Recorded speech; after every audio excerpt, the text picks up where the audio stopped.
Hello everyone, this is Smiti. I'll teach you the second chapter of Geography of class 7th. The name of the chapter is The Earth and the Changes on It. This is the first part of the chapter dealing with external process.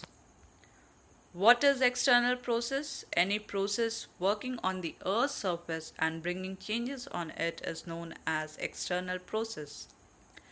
It includes changes on account of weathering. What is weathering? Weathering means breaking down of large rock into small, loose, disintegrated particles. It includes erosion and deposition. What is erosion?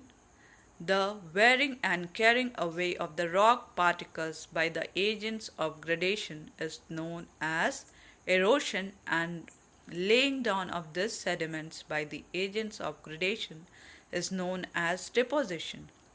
What is gradation? Gradation means leveling of land. Gradation is of two types. A gradation means increasing the level of land by addition of the sediments, and degradation means lowering the level of land by removal of the sediments through agents of gradation. There are four agents of gradation mainly. They are running water, the glaciers, the wind, and the sea waves. Let us see them one by one. First one, we have the running water. As any human being have a life cycle, similarly a river also has a life cycle. It originates in the mountains and the hills, then moves through the plains where it meets a number of tributaries, and finally it ends when it reaches the sea. It flows over steep mountains where rate of erosion is very high.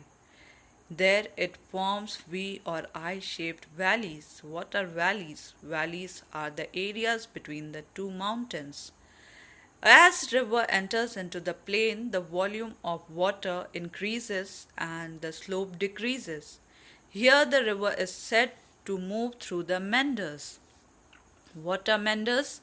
Meanders are the paths that the river follows during the stage when it moves through the plains. Then finally, when it meets the sea, it becomes large and sluggish, that is inactive, and it distributes at various channels and deposits the sediments that it has been carrying through the mountains till here, and this leads to formation of delta near its mouth.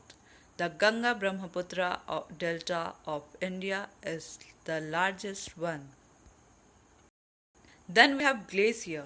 It is believed that billion of years ago the climatic condition was not the same as we have today. It was very cold earlier, but as temperatures started rising, gradually this ice started melting. The mass of moving ice is known as glacier. In India, it is found in the high altitudes of Himalayas.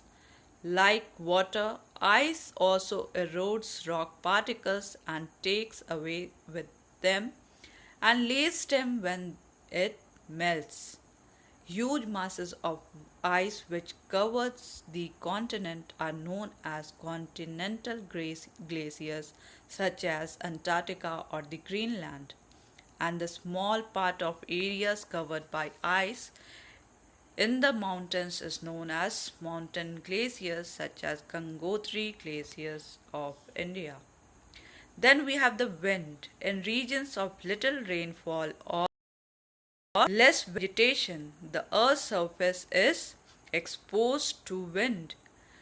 The action of wind is mostly common in the desert areas. The strong winds have the capacity to rub the rocks, resulting in formation of mushroom-shaped rocks.